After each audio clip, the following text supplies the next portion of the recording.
Yeah, so what it sounded like both of you indicated is instead of thinking about it as a third-party risk management process owned by security or owned by privacy, infosec, or compliance, it's really a function and an ownership of the actual business for the third parties that they want to work with. And to your point, Vanessa, educating them up front to where they know the implications across each of those to where they're willing to do that due diligence. And then Lewis to simplify that process, making sure that it's a streamlined, singular process for the business as a whole. Is that a fair summary or anything you'd add to that?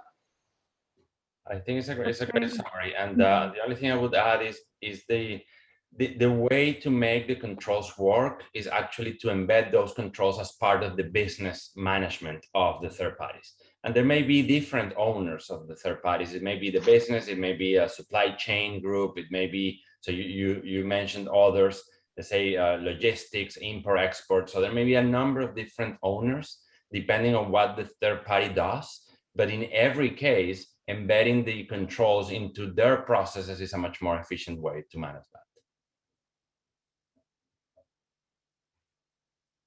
Yeah, so it's not really a function of each team. It's really a function of the business to be able to work with each of those respective teams. Now, just out of curiosity, and given the diversity of both your kind of industries that you operate in, does that change based off of the type of third party or maybe the volume of engagements that you have with those respective third parties? And Vanessa, we can let you take this one first.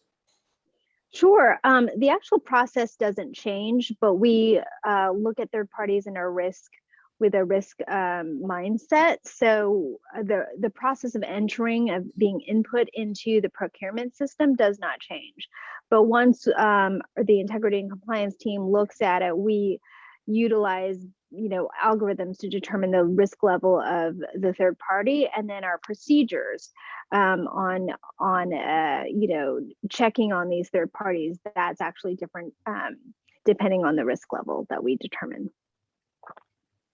That's right. So that makes a lot of sense, and it's very similar to what we do, right? So the basic framework of control should not change significantly, but there are a few elements in addition to the type of third party and the volume that they have. There are other elements that have to be considered in order to assign a risk level to that third party, right? So the country where they operate, the type of a business that they or business or activities that they perform on your behalf, who they interact with, and then other elements like how critical they are for your supply chain or for a specific project.